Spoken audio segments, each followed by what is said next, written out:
అందరూ ఎలా ఉన్నారు? బాగున్నారా? నేనైతే చాలా బాగున్నానండి. ఈరోజు నేను గౌను కటింగ్ అయితే మీకు వీడియో చూపించాను కదండీ! స్టిచ్చింగ్ వీడియో చూపిస్తున్నాను. దానికోసం నేను క్యాన్ లాగా స్ట్రిప్ అండి ఇది 2 ఇంచెస్ ఉందన్నమాట.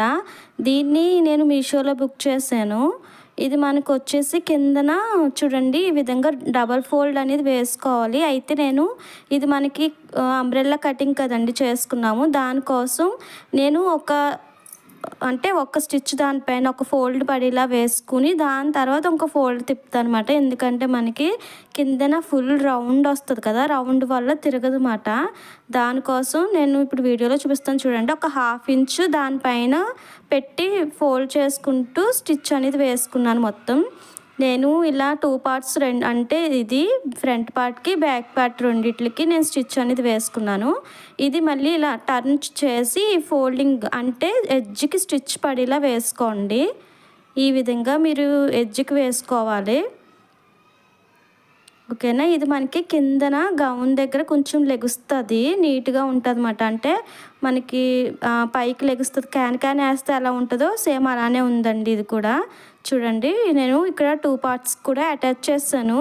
ఈ విధంగా మీరు అటాచ్ చేసుకోండి. ఓకేనండి. నీట్ చూడండి, మీకు తెలుస్తుంది కదా, అది స్ట్రిప్ అనేది లెగుస్తుంది. ఇప్పుడు మనకి నడుము దగ్గర ఉన్న పార్ట్ అంబ్రెల్లా కట్ చేసుకున్నాం కదండి, దానిపైన కుచ్చుల కోసం 75 ఇంచెస్ అనేది తీసుకున్నాం కదా. ఫ్రంట్కి బ్యాక్ కూడా 75 దాన్ని దీనిపైన ఇలా పెట్టి నేను కుచ్చులు చూడండి ఫస్ట్ 1 ఇంచ్ స్ట్రైట్గా కుట్టాలి. దాని తర్వాత నుండి మనం ఇది వచ్చి నేను 2 ఇంచెస్ క్లాత్ అనేది పట్టుకుని దాన్ని ఫోల్డ్ చేస్తాను. పైకి 1 ఇంచ్ కనిపిస్తుంది, కిందకి 1 ఇంచ్ వెళ్తుంది అన్నమాట. చిన్న చిన్నవే కుచ్చుళ్ళు అనేది పెట్టుకుంటున్నాను. 2 ఇంచెస్ క్లాత్ పట్టుకోవాలి. దాన్ని ఇలా ఫోల్డ్ చేస్తే కిందికి 1 ఇంచ్ వెళ్తుంది, పైకి 1 ఇంచ్ వస్తుంది అన్నమాట. చూడండి, ఈ విధంగా చిన్న చిన్న కుచ్చుళ్ళు అనేది పెట్టుకున్నాను. అంటే కుచ్చికి తేడా లేకుండా రెండు ఫ్రంట్ బ్యాక్ కూడా నేను అటాచ్ చేసేసాను. ఇక్కడ నేను మెయిన్ ఫ్యాబ్రిక్కి సాటిన్ అనేది గమ్తో అటాచ్ చేస్తానని చెప్పాను కదండి. నేను అటాచ్ చేసేసాను అనమాట. దాన్ని ఫ్రంట్ బ్యాక్ కూడా అటాచ్ చేసుకుని నేను పేపర్ క్యాన్వాసింగ్ తీసుకుని నెక్ 2.25 పొడవు వచ్చేసి 5.5 ఇంచులు తీసుకుని దానికి ఇలా మార్కింగ్ చేసుకున్నాను. షేప్ ఇచ్చి ఐరన్ బాక్స్తో పేస్ట్ చేస్తాను. దీనిపైన నేను కదలకుండా పిన్స్ పెట్టుకుని దానిపైన అంటే నేను ఏదైతే పెన్తో డ్రా చేసుకున్నానో దాని మీదే స్టిచ్ అనేది వేసుకున్నాను. ఓకేనండి. మనం ఇలా స్టిచ్ వేసుకున్న తర్వాత పిన్స్ తీసేయండి. చూడండి, సేమ్ దానిపైన ఎలా అయితే నేను మార్కింగ్ చేసుకున్నానో ఆ విధంగా నేను కటింగ్ చేసుకుంటున్నాను. మనకి కుట్టిన స్టిచ్ ఉంటుంది కదండి, ఆ స్టిచ్ అనేది మీకు కట్ అవ్వకుండా చూసుకోండి. స్టిచ్ కట్ అవ్విందా అంటే కుట్టు అనేది కట్ అవుతే మళ్ళీ మనకి వెనక్కి తిప్పినప్పుడు అది కనిపిస్తుంది అన్నమాట. అందుకని కట్ అవ్వకుండా ఇలా టక్స్ ఇచ్చుకోవాలి. ఓకేనండి. ఒకవేళ నెక్ అనేది మార్క్ చేయడం రావట్లేదు అన్న వాళ్ళు ఎవరైనా సరే నాకు కామెంట్ చేస్తే నేను పేపర్ పైన క్యాన్వాసింగ్ పైన ఎలా మార్కింగ్ చేయాలనేది నేను మీకు వీడియోలో చూపిస్తాను. షార్ట్ కింద అయినా తీసి చూపిస్తాను. ఇప్పుడు దీన్ని ఇలా టర్న్ చేసేయండి. టర్న్ చేసుకుని నీట్గా మనం ఇటు అంటే అక్కడ మనకి చూడండి లోపలికి వెళ్ళింది బయటకు వస్తుంది అన్నమాట. బ్రాకెట్ టైప్లో పెట్టాను కదా, అంటే ఇది నెక్లెస్ నెక్ అంటారు కదా, ఆ మెడ పెట్టాను. దానికోసం ఇలా స్టార్ నెక్ అలా ఒక్కొక్కరు ఒక్కొక్క రకంగా అంటారు. ఇప్పుడు దీనిపైన మనం ఇలా లాక్కుని టాప్ స్టిచ్ అనేది వేసుకోండి నీట్గానే. ఈ టాప్ స్టిచ్ వేయడం వల్ల మనకి క్లాత్ అనేది లైనింగ్ అనేది లోపలికి వెళ్ళిపోయి ఇది నీట్గా ఫినిషింగ్ అనేది కనిపిస్తుంది. ఇక్కడ మూలకు వచ్చినప్పటికీ సూది దింపి పాదం పైకి లేపుకోవాలండి. అలా లేపితే మనకి టర్న్ అంటే ఇటు సైడ్కి తిరుగుతుంది. మనకి ఎటు కావాలితే అటు తిరగాలంటే సూది దింపి పాదం పైకి లేపుకోవాలి. ఓకేనా. నెక్ మనకి 3 చోట్ల కూడా ఇలాగే చేయాలండి. ఓకేనండి. ఇలా నీట్గా లాక్కుంటూ తీసుకుంటూ రండి. నాకు ఇక్కడ మిర్రర్స్ వచ్చాయి కదా, వర్క్ కింద మిర్రర్స్ వచ్చాయన్నమాట. దానికోసం నేను నీట్గా క్లాత్ అనేది అడ్జస్ట్ చేసుకుంటూ స్టిచ్ అనేది వేస్తున్నాను. అంటే లోపల సాటిన్ క్లాత్ ఫ్యాబ్రిక్ మనకి మెయిన్ ఫ్యాబ్రిక్ ఉంది ఇది. అంటే ఇదేమో ఫ్యాబ్రిక్ వచ్చేసి మనకి టిష్యూ అండి. లోపల వేసిన క్లాత్ సాటిన్, దానిపైన కాటన్ కూడా వేసాను నేను. ఓకేనా. ఈ 3 మనకి మొత్తం నెక్ అనేది స్టిచ్చింగ్ అయిపోయాక దీన్ని టర్న్ చేసుకుని ఈ చుట్టూరు మనం క్లాత్కి అటాచ్ చేయాలన్నమాట అండి. లైనింగ్ అనేది అటాచ్ చేసేసుకోవాలి. నేను గమ్తో అటాచ్ చేసింది ఆ చివరికి అటాచ్ చేశానండి. దానివల్ల మనకి అది అంత యూజ్ ఉండదు. కానీ అటాచ్ చేసుకుంటేనే దీనిపైన మనకి లేకుండా ఉంటుంది. కాబట్టి ఇది కూడా మనకి స్టిచ్ అనేది వేసేసుకోండి. నాకు మిర్రర్స్ అనేది తగులుతూ ఉంటున్నాయండి. దానికోసం నేను స్లోగా వేస్తున్నాను. అంటే సూది అనేది ఇరిగిపోతుంది అన్నమాట. అక్కడ మిర్రర్ కానీ సూదికి తగిలిందంటే ఇరుగుతుంది. ఇది ప్లాస్టిక్ కాదండి, ఒరిజినల్ మిర్రర్స్ అన్నమాట. చూడండి ఎక్కడైతే మిర్రర్స్ ఉన్నాయో అవి నేను తీసేస్తున్నాను. ఓకేనా. ఈ వీడియో మీకు యూజ్ అవుతుంది అన్న వాళ్ళకి షేర్ చేయండి. ఇప్పటి వరకు మా ఛానల్ని సబ్స్క్రైబ్ చేసుకొని వాళ్ళు సబ్స్క్రైబ్ చేసుకోండి. కొత్తగా సబ్స్క్రైబ్ అవ్విన వాళ్ళందరికీ చాలా చాలా థ్యాంక్ యూ అండి.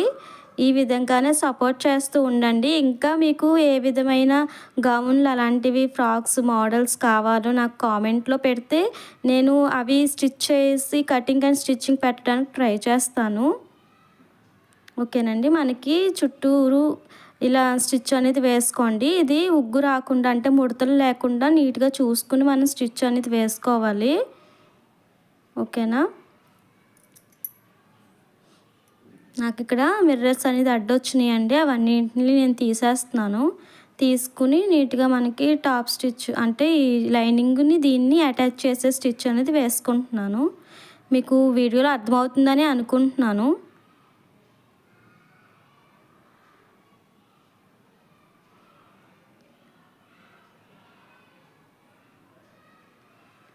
నెక్స్ట్ నేను ఐరన్ ప్లీటెడ్ గౌన్ అనేది స్టిచ్ చేస్తానండి. అందరూ చూడండి అది కూడాని. ఓకేనా. మనకి ఎక్స్ట్రా ఉన్న క్లాత్ ఏదైతే ఉందో ఆ ఫ్యాబ్రిక్ అనేది కట్ చేసేయండి. మనకి దాంతో అవసరం ఉండదు. ఇప్పుడు మనం మెయిన్ డాట్స్ వేస్తాం కదా మధ్యలో. ఈ డాట్స్ అనేది నేను మధ్యలో వేస్తానండి, కింద నుండి వేయను. కాబట్టి కింద నుంచి 1 ఇంచ్కి మార్క్ చేసుకోండి. షోల్డర్ తిన్నంగా రావాలి. 1 ఇంచ్కి మార్క్ చేసుకుని 5 ఇంచెస్ పొడవు అనేది పెట్టుకోండి.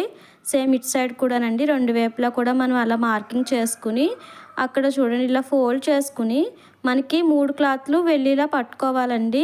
ఇక్కడ చిన్న రఫ్ లాక్కోండి. 1 ఇంచ్ వదిలేసిన తర్వాత నుండి మనం రఫ్ లాక్కుని ఈ కొంచెం మళ్ళీ పైకి 5 ఇంచెస్ దగ్గరకు వచ్చాక దాన్ని కూడా రఫ్ లాక్కుని తీసేయండి. ఒక స్టిచ్ సరిపోతుందండి మనకి ఇక్కడ. ఓకేనా. ఇక్కడ నేను కింద నుండి డాట్స్ వేయనండి, మధ్యలోనే వేస్తాను. ఇలా డాట్స్ వేసినా కూడా మనకి ఫిట్టింగ్ అనేది బాగుంటుంది. ఇప్పుడు కింద పార్ట్ ఉంది కదా, పై పార్ట్ని మిషన్కి హిప్ దగ్గరకు వచ్చేలా పట్టుకుని దానిపైన మనం ఫ్రిల్స్ పెట్టాం కదా, ఫ్రిల్స్ పెట్టిన క్లాత్ ఉంది కదా దానిపైన ఇది ఇలా పెట్టేయండి. అంటే మిషన్కి రివర్స్లో ఉండాలి. చూడండి నేను ఏ విధంగా అయితే పెట్టానో ఆ విధంగా పెట్టుకుని స్టిచ్ అనేది వేసుకోండి. మనం మెయిన్ పార్ట్ ఉంది కదా, మన బాడీ పైన పార్ట్ యోక్ పార్ట్ ఉంది కదా, దానికి మిషన్కి రివర్స్లో ఉండాలి. దానిపైన ఇది ఉల్టా పెట్టుకోవాలండి. అంటే మనకి ఒరిజినల్ కిందన ఉంటాయి, లోపలికి వెళ్ళిపోద్ది ఒరిజినల్. మనకి ఉల్టా అనేది పైకి కనిపిస్తుంది అన్నమాట. అంటే లోపలికి వెళ్ళి లైనింగ్ ఉంటుంది కదా, అది అనేది పైకి కనిపిస్తుంది. ఇక్కడ నాకు వచ్చి కరెక్ట్గా సరిపోయిందండి. ఒక్క హాఫ్ ఇంచ్కి ఎక్స్ట్రా ఉంది మన కింద నడుం పార్ట్. దానికి నేను ఏం చేస్తానంటే చిన్న ఫ్రిల్స్ పెట్టేసాను అక్కడ. ఇంకా కట్ చేయడం ఎందుకని చిన్న ఫ్రిల్స్ పెట్టేసాను. చూడండి మనకి ఇదని చూడండి మనకి బాడీ పైన పార్టు కింద పార్టు అలా అటాచ్ అనేది అయిపోయింది. ఇప్పుడు దీనిపైన మనకి పైన అంటే కిందన ఉన్న ఫ్రిల్స్ అటాచ్ చేసింది పైకి లాక్కుని దానిపైన టాప్ స్టిచ్ అనేది వేసుకోండి. పాదం వరుస అండి, అంటే ఒక 1/2 ఇంచు గ్యాప్ ఉంటుంది. చూడండి దానిపైన ఒక స్టిచ్ అనేది వేసుకోండి. నీట్గానే క్లాత్ అనేది వెళ్ళిపోతూ ఉంటుంది, వెళ్ళకుండా నీట్గా అడ్జస్ట్ చేసుకుంటూ దానిపైనే స్టిచ్ అనేది వేసుకోండి. ఇది మనకి ఫ్రంట్ పార్ట్ అయిపోయిందండి. ఇప్పుడు నెక్స్ట్ మనకి బ్యాక్ పార్ట్ తీసుకోవాలి. చూడండి మనకి పార్ట్కి అటాచ్ వేసిన కుట్టు అర్థమవుతుంది కదా. మనకి ఇది బ్యాక్ పార్ట్ వచ్చేసి నేను నెక్ 6 ఇంచెస్ పెట్టాను కదండి. 6 ఇంచెస్కి రౌండ్ అంటే స్క్వేర్లో రౌండ్ ఉంటుంది కదండి, ఆ రౌండ్ తీసుకున్నాను బ్యాక్కి. నేను దీనికి పేపర్ క్యాన్వాసింగ్ వేయట్లేదండి, దీనిపైన నేను మార్కింగ్ చేసుకుంటున్నాను. అంటే ఒకవైపు మార్కింగ్ చేసామనుకోండి, అది ఇటు సైడ్ కూడా మనకి ప్రింట్ అనేది పడుతుంది. దానిపైన ఇంకొక మార్కింగ్ మనకి ఫినిషింగ్ బాగుండేలా కనిపించేలాగా చేసుకుని నేను దీన్ని కూడా అటాచ్ చేశానండి గమ్ పెట్టి. దీనిపైనే ఇది మనం అడ్జస్ట్ చేసుకోండి నీట్గానే. అంటే మిర్రర్స్ అనేది నాకు మధ్యలో ఒకటి షోల్డర్కి ఇటు షోల్డర్కి ఇటు వచ్చేలా పెట్టుకుంటున్నాను అనమాట క్లాత్కి. ఓకేనా, అలా పెట్టుకుని ఇక్కడ మనం పిన్స్ అనేది పెట్టండి కదలకుండానే. ఎండ్గా మళ్ళీ ఇది మనకి క్లాత్ అనేది స్టిచ్ చేసినప్పుడు కదిలిందంటే నెక్ పాడైపోద్ది. కాబట్టి ముందే మనం కదలకుండా బాల్ పిన్స్ ఉంటాయి కదండి, అల్పీలు, అవి పెట్టేసుకోండి. ఓకేనా, ఇప్పుడు మనం మార్కింగ్ చేసిన విధంగా అంటే ఆ రౌండ్ ఏదైతే మనం మార్క్ చేసామో ఆ విధంగా స్టిచ్ అనేది వేసుకోండి. ఓకేనా, మనం మార్కింగ్ చేసినట్టుగా స్టిచ్ అనేది వేసుకోండి నీట్గా. రౌండ్ దగ్గర నాకు మిర్రర్స్ తగిలేసి తిరగట్లేదు, అందుకని నేను కొంచెం అడ్జస్ట్ చేసుకుంటూ తిప్పుతున్నాను. ఓకేనా, ఇప్పుడు మనం పిన్స్ అన్నీ తీసేసి ఏదైతే మనం కట్ చేసామో అదే స్టిచ్ చేసుకున్నామో ఆ రౌండ్ దగ్గర కట్ చేసేయండి. అంటే మనం కుట్టిన స్టిచ్ అనేది కట్ అవ్వకూడదండి, మళ్ళీ చెప్తున్నాను. మనం కుట్టిన స్టిచ్ అనేది కట్ అవ్వకుండా కట్ చేసుకుని ఇక్కడ రౌండ్స్ దగ్గర కూడా మనం టక్స్ అనేది ఇచ్చుకుని టర్న్ చేసేయండి. ఫ్రంట్ వైపుకి లోపల బయటికి ఏమో అది వెళ్ళాలి, ఇటు సైడ్ ఇది రావాలి. దీనిపైన మళ్ళీ ఇంకో స్టిచ్ వేసుకోండి నీట్గా చేసుకుని. టాప్ స్టిచ్ అనేది వేసుకోండి. ఇప్పుడు మనకి రౌండ్ నెక్ అనేది రెడీ అయిపోయింది, బ్యాక్ నెక్. ఓకేనా, దీనికి కూడా నేను ఇంకొక స్టిచ్ వేస్తానండి. అది ఏంటంటే షోల్డర్స్ రెండు జాయింట్ చేసాక వేస్తాను. ఇది కూడా మనకి చుట్టూరు లైనింగ్కి మెయిన్ ఫ్యాబ్రిక్కి అటాచ్ చేసే కుట్టు అనేది వేసేసుకోండి. ఓకేనా, నేను ఇక్కడ స్టిచ్ వేసేసుకున్నాను. ఎక్స్ట్రా ఉన్న క్లాత్ని కట్ చేసేయండి. మనకి లైనింగ్ వర్క్ మనకి కరెక్ట్గా సరిపోద్ది. దీనికి కూడా డాట్స్ పెడుతున్నానండి, సేమ్ ఇందాకట్లాగే షోల్డర్ మధ్యలో పట్టుకుని ఇలా మనకి డాట్ అనేది వేస్తున్నాను. కిందన 1 ఇంచ్ వదిలేస్తున్నాను, 5 ఇంచెస్ పొడవు పెట్టుకుంటున్నాను. సేమ్ అలాగేనండి, ఇందాక మనం ఫ్రంట్ పార్ట్కి పెట్టాం కదా, అదే విధంగా పెట్టుకుని 3 క్లాత్లు ఒకసారి మళ్ళీ ఒక్కొక్క క్లాత్ వదిలేస్తాం కదా, అలా కాకుండా 3 పట్టుకుని లేయర్స్ కూడా మనకి స్టిచ్చింగ్లోకి వెళ్ళేలా విధంగా పట్టుకుని స్టిచ్ అనేది వేసుకోండి. ఓకేనా, ఇక్కడ మనకి చూడండి రివర్స్లో పెట్టాను నేను క్లాత్. ఇలా రివర్స్లో పెట్టుకుని దానిపైన మనం రెడీ చేసుకున్న కుచ్చిళ్ళ పార్ట్ ఉంది కదా, దాన్ని తీసుకొచ్చి దీనిపైన పెట్టి స్టిచ్ అనేది వేసేస్తున్నాను, అంతేనండి. అంటే మనం అన్ని పార్ట్స్ రెడీ చేసుకుని ఉంటే స్టిచ్చింగ్ చేసుకోవడానికి అంటే బాడీకి అటాచ్ చేయడానికి ఈజీగా ఉంటుంది. నేను అంబ్రెల్లా కటింగ్ చేసిన దానికి మెయిన్ ఫ్యాబ్రిక్ ఉంది కదా, దాన్ని కుచ్చులు పెట్టడం అనేది మీకు చూపించాను. దాని తర్వాత ఈ మన బాడీ పార్ట్ ఉంది కదా, బ్యాక్ పార్ట్కి కుచ్చులు అనేది అటాచ్ చేస్తున్నాను అనమాట. ఓకేనా, ఇక్కడ నేను అటాచ్ చేస్తాను చూడండి. ఇప్పుడు దీనికి కూడా మనం టాప్ స్టిచ్ అనేది చూడండి, మనకు అక్కడ ఖర్చు ఉంది కదా, ఆ ఖర్చు అనేది పైకి లాక్కుని దానిపైనే మనం స్టిచ్ పడేలాగా చూసుకోవాలి, క్లాత్ అనేది వెళ్ళకుండా చూడండి. ఓకే, ఇక్కడ నేను స్టిచ్ వేసేసాను. ఇప్పుడు మనకి front part back part shoulders అనేది జాయిన్ చేస్తున్నానండి. 1/2 ఇంచ్ అంటే మనకి కుట్టికి ఆల్రెడీ 1/2 ఇంచ్ అని చెప్పాను కదా షోల్డర్ దగ్గర, అది ఉంచుకుని లేదంటే 1/2 ఇంచులో అయినా సరే మీరు స్టిచ్ వేసుకోండి. నేను 1/2 ఇంచ్కే వేసుకుంటున్నాను. ఓకేనా, అక్కడ రఫ్ లాక్కోండి, ఎందుకంటే మనకి షోల్డర్ దగ్గర రఫ్ లాక్కోవాలి, మళ్ళీ స్టిచ్చెస్ అనేది ఊడిపోతాయి. అలా కాకుండా రఫ్ లాక్కుని నీట్గా షోల్డర్స్కి డబల్ స్టిచ్ వేసుకోండి. ఇప్పుడు హ్యాండ్స్ కోసం మనం హ్యాండ్ స్టిచ్చింగ్ చేయాలండి. అయితే నేను ఇక్కడ ఏం చేస్తున్నానని చెప్పాను కదండి, డబల్ స్టిచ్ అనేది వేస్తాను. అయితే షోల్డర్ దగ్గర మనకి వచ్చిన ఫోల్డింగ్ ఉంటుంది కదా, అది బ్యాక్ పార్ట్కి టర్న్ అవ్వేలా పెట్టుకోవాలి.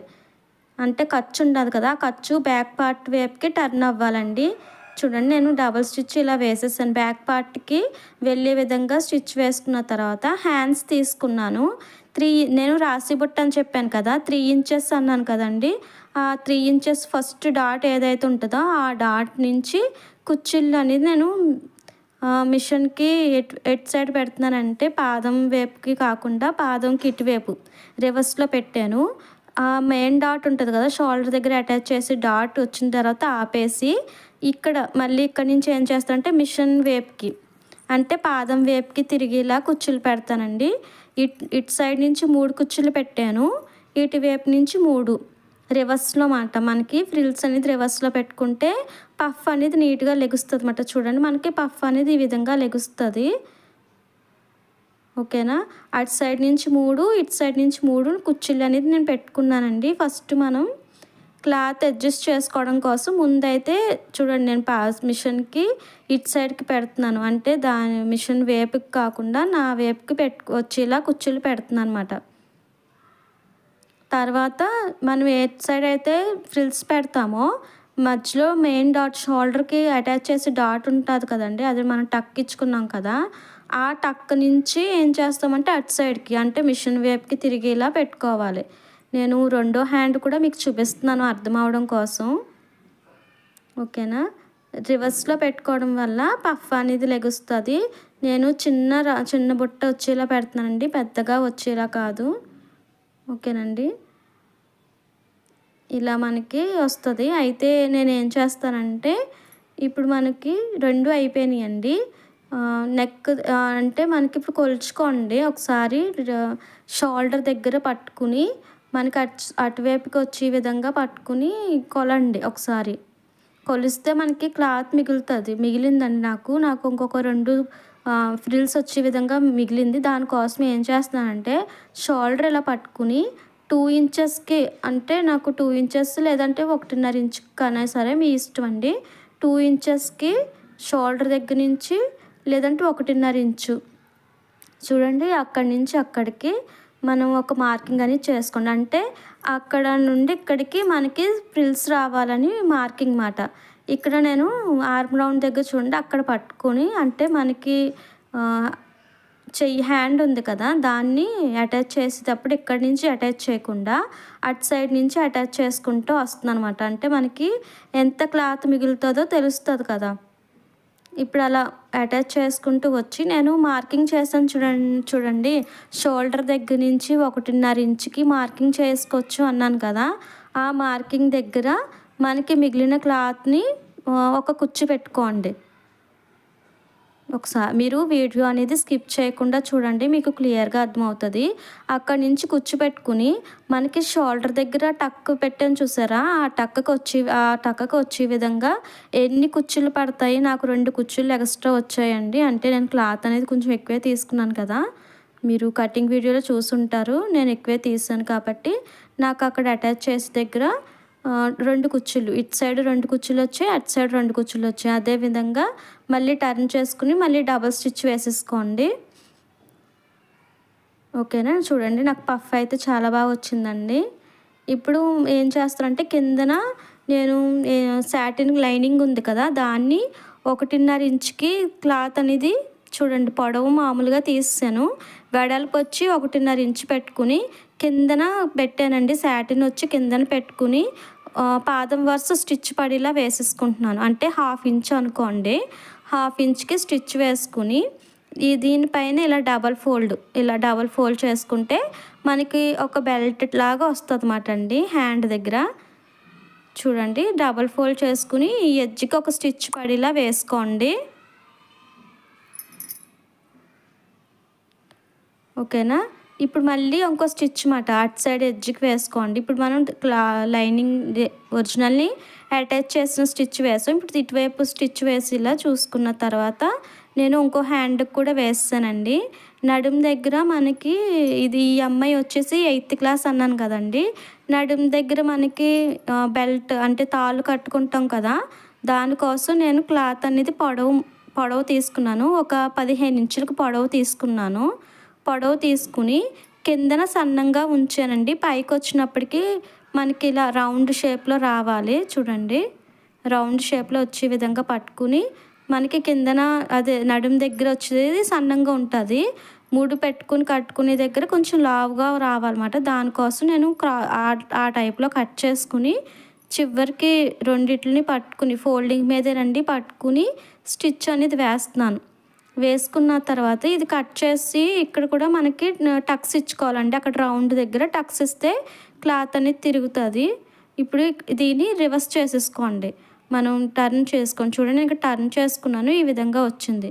నేను రెండోది కూడా స్టిచ్ వేసేసాను. దీనిపైన అంటే నడుం పైన ఒక అటాచ్ చేసేసుకోండి. ముందే మనం ఇక్కడ అటాచ్ చేసుకుంటే స్టిచ్ వేసుకునే దగ్గరటప్పుడు మనకి కొంచెం ఫ్రీగా ఉంటుందన్నమాట. ఇక్కడ ఇది కూడా అంటే ఇటువైపు కూడా ఇంకో స్టిచ్ వేసుకున్నాక నేను ఈ రెండిటిని కలిపి ముడి పెట్టేస్తున్నాను. ఎందుకంటే మనం బాడీ అడ్జస్ట్మెంట్ స్టిచ్ వేస్తాం కదా, అప్పుడు ఇది లోపలికి వెళ్ళకుండా ఉంటుందన్నమాట. ఇప్పుడు టర్న్ చేసుకుని హ్యాండ్స్ 2 అంటే చూడండి, నేను ఒక మామూలు మెజర్మెంట్ది ఇవ్వలేదు.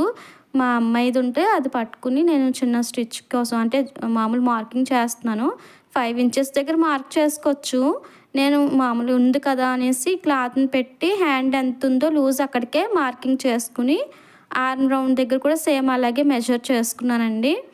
మెజర్ చేసుకుని ఒక మార్క్ చేసుకోండి. నేను ఓన్లీ చెయ్యి దగ్గర ఆర్మ్ రౌండ్ దగ్గరే మార్కింగ్ ఇది అనేది చేస్తున్నాను. మనకి ఎందుకంటే బాడీ వచ్చేసి 30 ఇంచెస్ వచ్చింది కదా, దానికోసం మనం ఇక్కడ 15 ఇంచెస్కి మధ్యలో గ్యాప్ వస్తే సరిపోద్ది. అంటే మనం ఆల్రెడీ 2 ఇంచెస్ స్టిచ్కి అని వదిలేని చూసారా, అక్కడ చిన్న షేప్ తీసుకోవాలి. ఇప్పుడు ఆ మార్కింగ్ అనేది ఉంటుంది. అక్కడ నుంచి ఇదిగోండి ఇలాగ ఈ విధంగా చిన్న బ్రాకెట్ టైప్లో రావాలన్నమాట షేప్కి. ఓకేనా, బ్రాకెట్ టైప్లో షేప్ తీసుకుని ఇక్కడ వరకు అంటే మనకి నడుం పార్ట్ ఉంది కదా, మనం తాళ్ళు పెట్టాం చూసారా, అక్కడ వరకు మొత్తం కలిపేసి తీసుకుని రండి. ఇక్కడ కిందకు వచ్చినప్పటికీ సెపరేట్ చేయండి. లైనింగ్ విడిగా తీయాలి, మెయిన్ ఫ్యాబ్రిక్ విడిగా స్టిచ్ అనేది పడేలా వేసుకోవాలి. ఇక్కడికి వచ్చాక వదిలేసి మెయిన్ ఫ్యాబ్రిక్ ఉంది చూడండి, లైనింగ్ ఏమో లోపలికి పెట్టేసి మెయిన్ ఫ్యాబ్రిక్ని రెండింటిని అంటే ఫ్రంట్ బ్యాక్ ఫ్యాబ్రిక్ ఉంటుంది కదా, దాన్ని మాత్రమే స్టిచ్ వేసుకోండి. ఈ విధంగా స్టిచ్ వేయడం వల్ల మనకి గౌన్ అనేది ఇలా రౌండ్గా తిరిగితే లేయర్స్ కింద లెగుస్తుంది అన్నమాట అండి. అందుకని నేను ఇలా వేస్తున్నాను, మెయిన్ ఫ్యాబ్రిక్కే స్టిచ్ వేసుకుంటున్నాను. ఓకేనా, నెక్స్ట్ చూడండి, ఇప్పుడు మనకి మెయిన్ ఫ్యాబ్రిక్ అనేది డబుల్ స్టిచ్ వేసేసాను. ఇప్పుడు లైనింగ్కి మాట ఇక్కడ నుంచి మళ్ళీ అక్కడే పట్టుకుని పెట్టి లైనింగ్ మాత్రం ఇప్పుడు స్టిచ్ వేసుకోండి. ఇలా వేయడం వల్ల లేయర్స్లా అవుతుంది. మనకి రౌండ్గా పిల్లలు తిరుగుతారు కదా, సరదాగా తిరిగినప్పుడు కూడా ఇది రౌండ్ పైకి లెగుస్తూ ఉంటుంది లేయర్స్ కింద ఉండడం వల్ల. ఫినిషింగ్ కూడా బాగుంటుంది, లోపల గౌన్ పీక్కుండా ఉంటుందండి. చూడండి, ఈ విధంగా నేను స్టిచ్చింగ్ అనేది వేసేసుకున్నాను. మీకు ఈ గౌన్ ఎలా ఉందో నాకు కామెంట్లో పెట్టండి. నేను హ్యాంగిల్స్ కూడా పెట్టాను, తాళ్ళు పెట్టి హ్యాంగిల్స్ కూడా వేసాను. థ్యాంక్ యూ ఫర్ వాచింగ్ అండి.